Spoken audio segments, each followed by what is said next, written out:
Okay, my friends, here it is. The video that's going to explain to you everything you need to know in order to successfully winterize your liquid ferments, the ones that you've made from this channel. Because make no mistake, winter is fast approaching. And I've been getting a lot of questions from you guys about, Nate, what should I do with the barrels? Can I even do this in my zone because it freezes solid? What do I do with them over the winter? Should I bring them inside? Is it going to kill off all the microbes? I'm going to answer all that right now. So to understand the best course of action, we first, of course, look to nature. And we will see that over countless eons of time, certain microbes have adapted to thrive and survive in certain locations. For example, certain microbes, if you are in the tropics, a place that never freezes, those microbes have not adapted to handle the freezing temperatures. So if they experience a frost, if they experience a deep freeze, the water inside of the cell has a tendency to burst. Not all of them, but many of the microorganisms. They are in this category, and the water inside of them will burst and they will die. As opposed to the microorganisms that have evolved and adapted in places that do freeze. They have developed the ability to produce a certain type of protein that acts like an antifreeze so that they do not burst when exposed to deep freezing temperatures. And in fact, they just go dormant. When the food source freezes, the microbes that have adapted to the freezing conditions, they simply go dormant so that once everything thaws again, then they resume activity like nothing had happened. And this is really the cornerstone of the whole utilizing the indigenous, meaning local microorganisms in all of our ferments, because by going to the oldest forest in our area and going to the biggest, oldest tree in that forest, and we acquire from the base of it the ancient microorganisms. And these ones have adapted for eons of time to thrive in exactly the location that you have the fertilizer. So they're already going to be adapted to the freeze and thaw cycles. So there is no need to keep them from freezing. You don't have to worry about it. That's the beauty of utilizing the indigenous local microorganisms, is that they're already well adapted. So they will freeze and then they will thaw in the springtime and everything will be just fine. Now, one thing that will not be just fine, though, is your container. And now listen carefully. So when water freezes, it expands by about 10%, give or take. And this expansion is almost unstoppable as far as the power from that expanding pressure, that expanding water turning into ice can crack concrete, it can crack steel pipes, it can crack whatever it is. That's why if you go to like Southern California or someplace that never gets frost, the roads are nice and smooth and they're just flat and everything's smooth and nice. You come up here to the north and the roads have got major cracks and potholes all over them, because once a little crack starts, then the water expands and contracts and it cracks the roads. That's how strong the pressure is.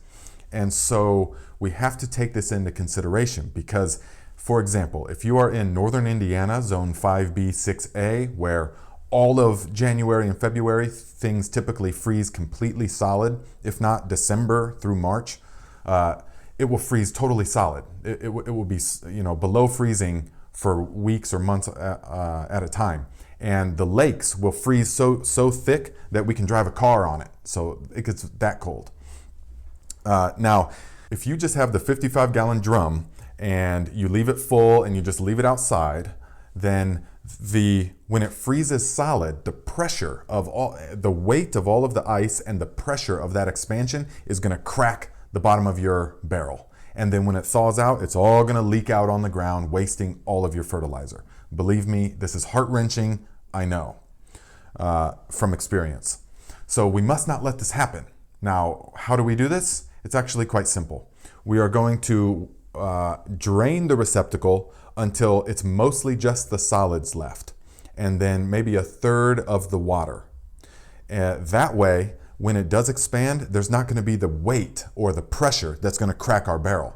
So a barrel can handle a little bit of flexing and stuff, but we have to drain it so that it's manageable. Now, what are we going to do with the liquid? We are going to immediately put it onto the fields.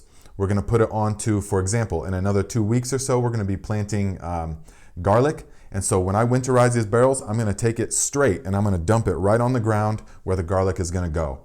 And I'm going to dump it maybe where I planted the cover crop. I'm going to use it to enrich the beds, because these are not like regular fertilizers where it's N, P, and K and it's going to leach out of the soil. These are not the same.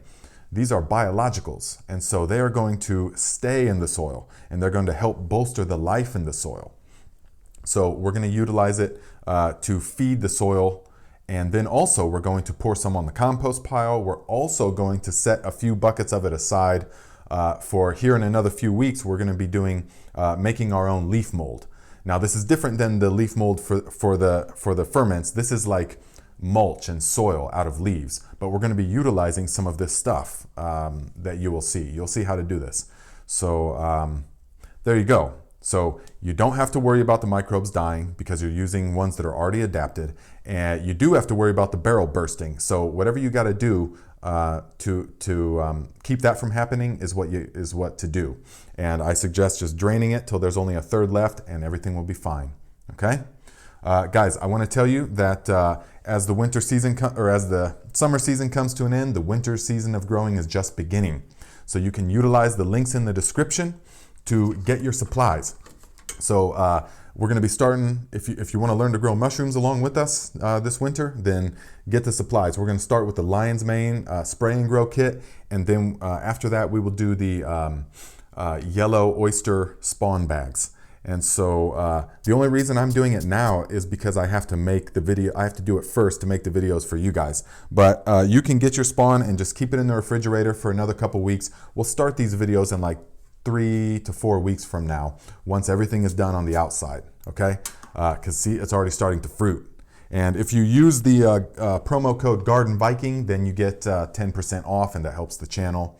So guys, if you feel like you gained something from this video, give it a thumbs up. Also leave a comment. Whatever, the first thing that comes to mind, just leave the comment. And if you would like to learn more about the leaf mold and how to acquire the best indigenous microorganisms from the leaf mold, I'll direct you to this video here. And that is going to explain to you everything you need to know about how to harness the ancient power of the microbes.